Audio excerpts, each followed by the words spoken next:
welcome back, readers, to another Bookish book review. Today we are going to be talking about Lightlark by Aster. So this book, again, is a romantic fantasy. It's set in another world, and it follows the leader of one of the realms in the world. Her name is Isla Crown.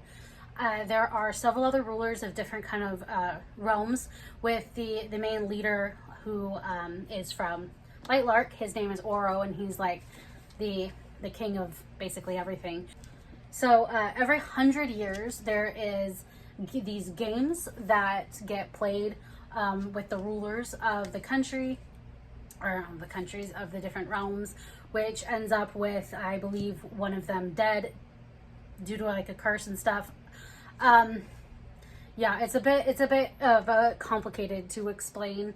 However, so they're all involved, and Isla is trying to navigate it all. Each of the leaders have different magical powers based on their realm and their people. However, it doesn't appear that Isla has any powers. It doesn't have the powers of her people, which is kind of an issue for the ruler of her realm, which that all comes to play in the book as well as the sequel. I think it's going to be a trilogy. I don't think the third book is out yet, so I haven't read that one yet. I've read the second one though. So essentially it follows her trying to navigate all these different rulers and figure out who her friends are, who her friends aren't. Is it a bit of spoilers or not? But she starts to fall for the king, Oro, and she also seems to have some sort of relationship with the character that comes across as the antagonist. His name is Grimm, and it appears that there's more to their relationship than she knows. Like, she doesn't have the memories of it, but something happened in the past. I won't spoil too much because that goes into the second book as well. But so she falls in love with the main king, and she also seems to kind of have feelings for Grimm as well, which can be a problem all on its own. That being said, going into the second book,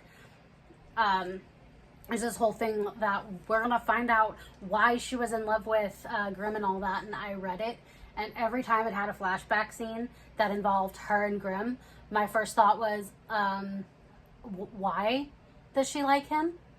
Like, literally nothing happened and in those flashbacks that made me like him anymore, made me think that she should be in love with him. I honestly don't understand why she fell in love with him.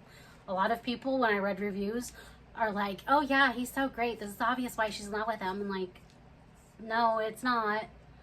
Like, he didn't do anything in those flashback scenes in the second book that made me think there should be anything more to their relationship than there is, to be completely honest. But that's just my opinion, and let me tell you what my scores on this are, and then the scores on the second book, because they're a bit different. So this one, I actually really like this book. The idea for it, I give it an 8 out of 10. It's a great idea. It is a little bit different and has some new elements to it. I know a lot of like the fantasy romance ones do have some of the same elements, but this one has some different ones in it, which is why I gave it a little higher score than maybe some of them in the past. And then for the overall book, I'd also give that like an 8. So I would say overall, this is a solid 8 out of 10, and say totally check it out. It's a great book. It's fun, it's entertaining, and I really like the characters and the tensions and the way that they interact with each other. So definitely go check this book out. It's really good, and I really recommend it. That being said, I read the second book.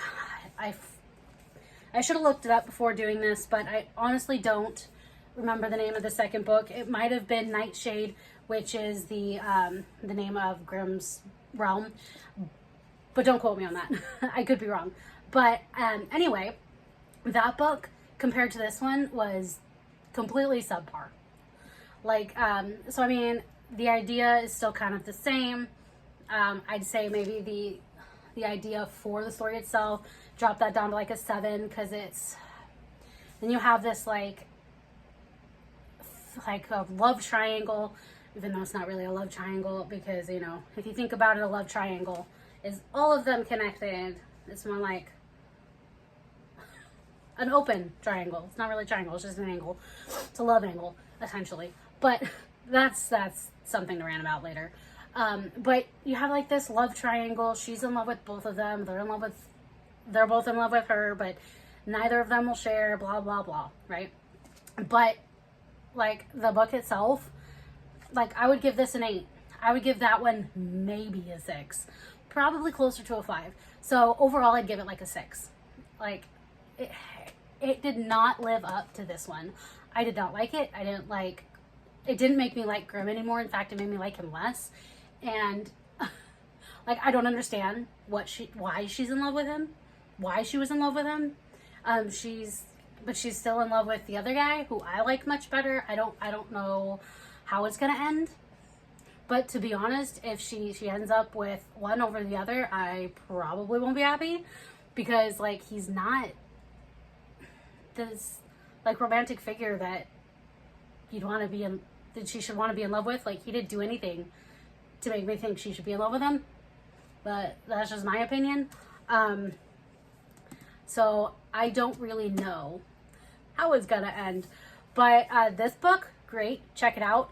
The second one, if you like this one and you want to keep reading, go for it. I will finish it, obviously, because I liked this one enough that I kind of want to know how it ends, even if I'm worried that it's gonna end in a way I'm not gonna be happy about. But it is what it is. So until next time, let's get reading.